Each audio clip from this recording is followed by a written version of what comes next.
Bonsoir, donc ce soir je vais en fait reprendre une mouture sur le thème de l'élasticité avec une application qui avait été développée pour Enzo en lycée, en première S au lycée Maurice Ravel à Paris, simplement pour intégrer de nouvelles attributions qui m'ont été faites par le Facebook et notamment un nom de domaine www.facebook.com/leprof.fr ainsi que le site déjà existant. Donc pour la plupart cette vidéo est déjà connue. Et simplement, j'ai un petit peu adapté l'exercice pour recréer une nouvelle mouture. Alors dans cet exercice, en fait, il s'agissait d'un propriétaire de magasin de sport qui a augmenté de 1,50 € le prix d'un ballon de basket qui était fixé initialement à 43 €. À la suite de cette augmentation, le nombre mensuel de ballons de basket vendus baissait en fait de 250 à 230. Donc on s'intéressait à l'élasticité de la demande par rapport au prix. C'était la première question. Ensuite, on avait une augmentation du prix des ballons dans la question B, qui avait été décidée par le propriétaire. Suite à cette augmentation, on avait observé une élasticité de moins 1,2 et il s'agissait de constater quelle était la demande conséquente à cette augmentation. On avait une dernière question sur le propriétaire du magasin pour savoir s'il avait fait le bon choix finalement. En observant l'élasticité et la demande, on pouvait répondre à cette question. Et aussi en calculant le taux d'évolution de son chiffre d'affaires.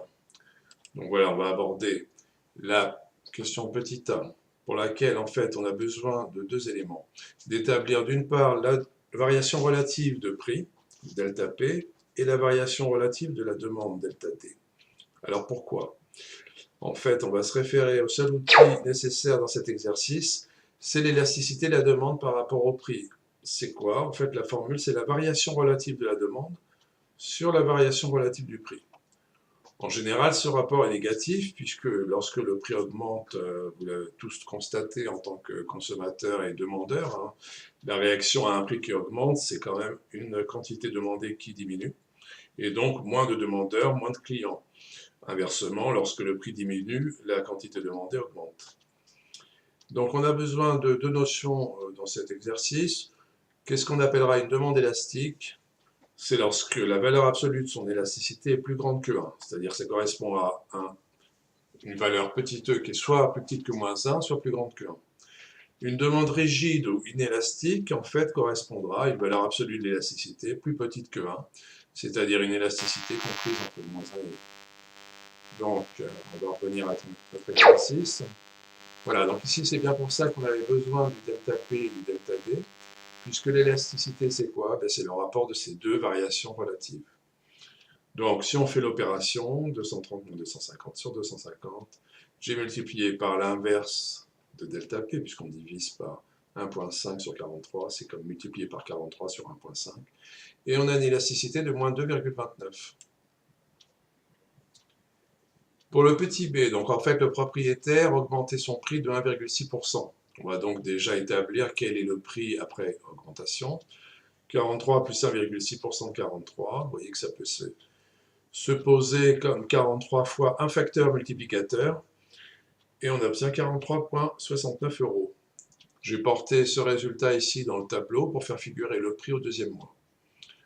Donc vous voyez, en fait, il s'agit de se poser les bonnes questions toujours dans ce genre d'exercice. D'une part, qu'est-ce que je cherche? En fait, ici, ce qu'on cherchait, c'était le prix après augmentation. Ensuite, qu'est-ce que je connais? Je connaissais le prix initial de 43 € et je connaissais l'augmentation de prix de 1,6%. On va continuer. Alors, il s'agit maintenant d'établir l'élasticité pour la question petit b, en fait, qui va nous permettre de trouver le nombre de ballons vendus, le nombre D1 qui est l'inconnu. Donc ici, je vous propose vraiment une méthode qui s'applique très bien à tout ce genre d'exercice, aussi bien en maths qu'en physique. Là, on est vraiment dans la méthode. C'est de commencer par établir une formule littérale qui s'exprime comme le rapport entre la variation relative de la demande et la variation relative du prix. Ici, ensuite, une formule explicite dans laquelle on va faire le rapport des différentes variables. Donc l'élasticité de la demande par rapport au prix, c'est quoi? C'est le rapport de la variation relative de la demande sur la variation relative de prix. Et notre inconnu, c'est D1. Donc en fait, qu'est-ce que je connais dans cet exercice? D0, P1, P0, on peut aussi les retrouver ici dans le tableau. Donc, 43,69, 230. Qu'est-ce que je cherche en fait? Je cherche la demande D1 après augmentation et qui correspond à une élasticité de moins 1,2.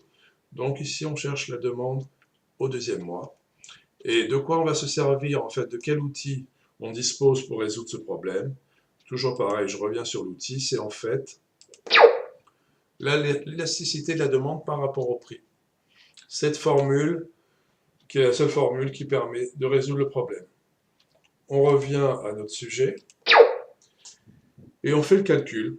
Donc en fait, une fois qu'on a posé l'opération ici, le calcul vient assez rapidement et on en déduit D1 la demande, c'est 226 ballons vendus.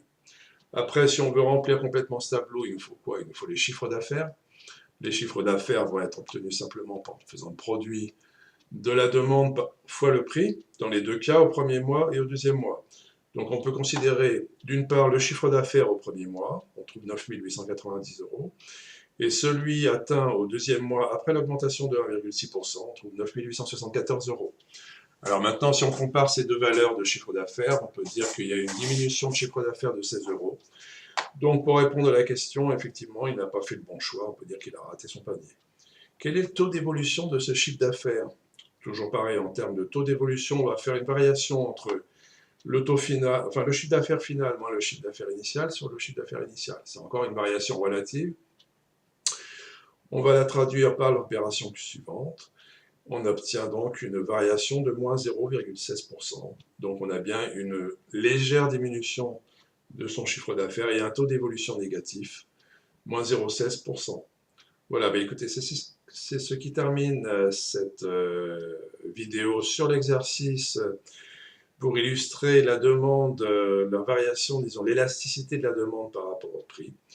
Et je vous donne rendez-vous à une prochaine vidéo.